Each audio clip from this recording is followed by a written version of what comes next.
Episode 2 की शुरुआत में हम देखते हैं कि हाथीराम सुबह सुबह कल रात को अपने बेटे पर गुस्सा करने की वजह से उसे मनाने के लिए खुद स्कूल छोड़ने के लिए कहता है, लेकिन उसका बेटा सिद्धू हाथीराम से बिना कुछ भी कहे स्कूल चला जाता है। जिसके बाद हाथीराम भी घर से थाने जाने के लिए निकलता है, पर तभी उसका साला आकर उसके गले लग जाता है। अब उसके आने पर हाथीराम की बीवी उसे थोड़ी देर रुकने के लिए कहती है, लेकिन हाथीराम केस का बहाना बनाकर वहाँ से चल देता है। फिर निकलते ही वो देखता है कि उसका साला इस बार टेम्पो में बहुत सारा सामान भर कर लाया है। वहीं दूसरी तरफ पुलिस वाले त्यागी को 3rd डिग्री के लिए ले जाते हैं और उसे बहुत मारने लगते हैं कि बता तो संजीव मेहरा को क्यों मारना चाहता था। लेकिन विशाल त्यागी तो अपने मुंह से चुकी भी आवाज नहीं निकालता और पूरी मार को सहन करता जाता है। इधर वो लेडी ऑफिसर भी मैरी को बहुत ज्यादा मारकर उनके प्लान के बारे में पूछ रही थी, जिसे मैरी बार बार यही कह रही होती है कि मैंने तो बस उन तीनों से लिफ्ट मांगी थी। पर वो ऑफिसर उसे मार कर कहती है कि तेरा झूठ पकड़ा गया, तेरे बैग में हमें उसी होटल की टॉवल मिली है जिस होटल में वो तीनों लड़के रुके थे। इसके बाद हाथीराम और अंसारी उसी होटल पहुंचकर उसके मैनेजर से जांच करने लगते हैं, जिन्हें वहाँ का वेटर बताता है कि उनमें से एक लड़का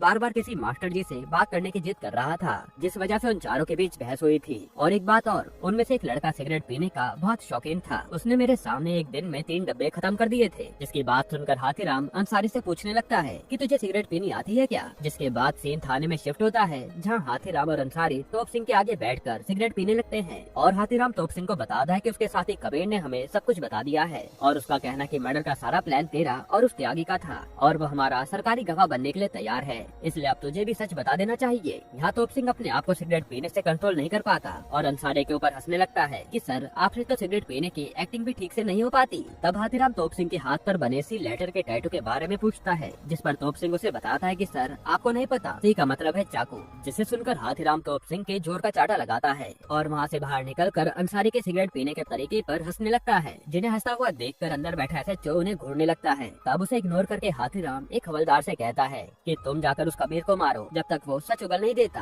भाई दूसरी तरफ संजीव जय के साथ मिलकर उस मीडिया हाउस के सीईओ से जाकर मिलता है और उन्हें बोलने लगता है कि सर मैंने इस चैनल को अपने 4 साल दिए हैं और आप ऐसे अचानक से मुझे इस चैनल से निकालना क्यों चाहते हैं। जिस पर उसका बॉस उसे समझाता है कि ये उसका अकेले का डिसीजन नहीं है, सारे बोर्ड ऑफ डायरेक्टर्स ने मिलकर तुम्हें निकालने का डिसीजन लिया है। यहाँ वो संजीव की बेइज्जती करने लगता है कि लोगों को आजकल मुफ्तखोरी ज्यादा ही पसंद आ रही है, जो बात संजीव को अच्छी नहीं लगती। इधर थाने में हाथीराम जल्दी से कबीर के पास आता है, जिसे उसके कपड़े उतारने पर पता चलता है कि कबीर असल में एक मुसलमान है, तो वो हिंदू बनने का नाटक क्यों कर रहा है। तब हाथीराम गुस्से में आकर कबीर के साथ सभी मुसलमानों को गाली देने लगता है, जिन्हें वहाँ खड़ा अंसारी भी सुन रहा था। फिर हाथीराम कंफर्म करने के लिए कबीर को पूरा नंगा करने लगता है और उसे ऐसा करते हुए देखकर कबीर वहीं बाथरूम कर देता है। तब अंसारी सभी को बाहर भेजकर कबीर को उर्दू पढ़ने के लिए कहता है, जिस पर कबीर अंसारी को बताता है कि उसे उर्दू पढ़नी नहीं आती। तब अंसारी कबीर को प्यार से समझाकर उनका सरकारी गवाह बनने के लिए कहता है और बदले में अंसारी उसकी सजा कम करवाएगा, ऐसा वादा भी करता है, जिसके लिए कबीर मान जाता है। फिर अंसारी बाहर आकर हाथीराम को बताने लगता है कि कबीर सच बताने के लिए तैयार है। तब हाथीराम उससे माफी मांगता है कि मुझे सभी मुसलमानों को गाली नहीं देनी चाहिए थी। जिसके बाद कबीर अपने कपड़े पहनकर हाथीराम को सब कुछ बताना शुरू करता है कि उसका उन तीनों से कुछ लेना देना नहीं है, मैं तो बस गाड़ियाँ चुराता हूँ, उनके पार्ट्स को बेचकर अपना पेट भरता हूँ।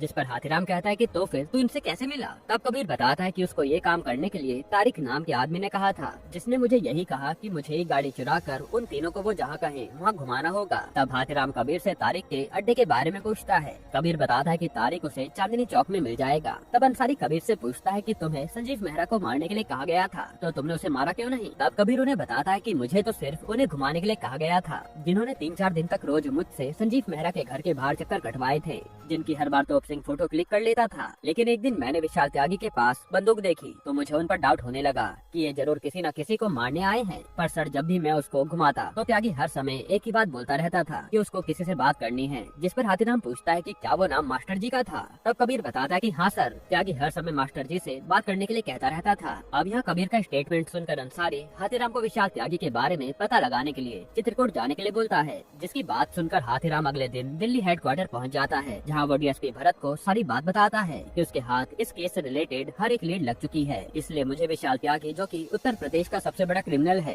उसके बारे में पता लगाने चित्रकूट जाना होगा। इसलिए मैं यहाँ आपसे परमिशन लेने आया हूँ और हो सकता है कि मुझे वहाँ जाकर दोनलिया के बारे में भी पता चल जाए, क्योंकि विशाल त्यागी का उसके साथ उठना बैठना था। जिस पर डीएसपी भरत उसे वहाँ जाने की परमिशन देने से मना कर देते हैं और उस केस को भी कोई रीजन देकर क्लोज करने के लिए बोलते हैं। तब हाथीराम उन्हें एक बार चांस देने के लिए कहता है कि वो इस केस को जल्द ही सॉल्व कर लेगा। तब उसके जज्बात बातों को समझकर भरत उसे चित्रकूट जाने की परमिशन दे देते हैं। इसके बाद हाथीराम संजीव मेहरा को उन सभी क्रिमिनल को पहचानने के लिए पुलिस स्टेशन बुलाता है, पर तभी वह हाथीराम उन क्रिमिनल को लाकर संजीव मेहरा से उन्हें पहचानने के लिए कहता है। पर संजीव मेहरा कहता है कि मैं तो इनमें से किसी को भी नहीं जानता, अब भला ये मेरा मर्डर क्यों करना चाहते होंगे। जिस पर हाथीराम संजीव को उन सभी के पास से दूर ले जाकर बताता है कि हमें अभी तक इन सभी के बारे में ज्यादा कुछ पता नहीं चला है और हम आपसे भी यही उम्मीद करते हैं कि आप हमारे साथ कोऑपरेट करेंगे। फिर हाथीराम संजीव को बताता है कि मेरा बेटा आपके ही स्कूल में पढ़ता है, जो सुनकर संजीव वहाँ से चला जाता है। फिर सीन सिद्धू के स्कूल पर शिफ्ट होता है, जहाँ सभी बच्चे सिद्धू को उसके पिता हाथीराम के नाम से चढ़ाने लगते हैं। वहीं हाथीराम छुट्टी में सिद्धू को स्कूल लेने पहुँच जाता है, जिसकी पुलिस की कार में बैठने से सिद्धू साफ इनकार करने लगता है, क्योंकि उसके सारे फ्रेंड के माता पिता उन सभी को महंगी कार में लेने आया करते थे, लेकिन हाथीराम के पास तो बस वही पुलिस की गाड़ी थी। यहाँ हाथीराम के बार बार कहने के बाद सिद्धू उसकी कार में बैठ जाता है, लेकिन तभी हाथीराम के पास अंसारी का कॉल आता है, जो हाथीराम को बताता है कि हमने जब मैरी की कॉल रिकॉर्ड्स निकाले तो उसने कई बार रेलवे स्टेशन से किसी से बात की थी, इसलिए आप थाने आने से पहले रेलवे स्टेशन में जाकर वहाँ से मैरी के बारे में पता करके आना। जिस पर हाथीराम को अब अपने बेटे को अकेले जाने के लिए बोलना पड़ता है, लेकिन जैसे वो कार देखता है तो उसका बेटा पहले से ही वहाँ से जा चुका था। वही दूसरी तरफ संजीव कार रोककर सारा को एक काम करने के लिए बोलता है और सीन हाथीराम पर शिफ्ट होता है, जो रेलवे स्टेशन पहुंचकर उसी जगह पहुंच जाता है जहां उसे अंसारी ने कहा था। लेकिन हाथीराम देखता है कि वो तो एक जूस की दुकान है, जिसके पास जाकर हाथीराम उससे नकली सिम मांगने लगता है, जिस पर वो हाथीराम को बताता है कि साहब नकली सिम तो पहले के जमाने में बिका करते थे, आजकल तो सरकार बहुत स्ट्रिक्ट हो गई है। तब हाथीराम उस आदमी को पकड़कर डांटने लगता है कि जब तुझे पता है कि सरकार अब बहुत स्ट्रिक्ट हो गई है तो तू ये काम क्यों कर रहा है। फिर हाथीराम उस जूस वाले से मैरी के बारे में पूछने लगता है, जिसे वो आदमी बताता है कि साहब मुझे किसी मैरी के बारे में नहीं पता, क्योंकि यहाँ तो हर रोज नए लोग आकर नकली सिम खरीदते हैं, तो मैं हर किसी का चेहरा याद थोड़ी रख पाऊंगा। वहीं अंसारी तारिक को पकड़ने उसके अड्डे पर पहुँच जाता है, जहाँ तारिक पुलिस को देखकर बहुत तेजी से भागता है। फिर अंसारी बाइक से उसका पीछा करता है, लेकिन तभी उसका एक्सीडेंट हो जाता है और तारिक वहाँ से मौका देखकर भाग जाता है। जिसके बाद सीन पुलिस स्टेशन में शिफ्ट होता है,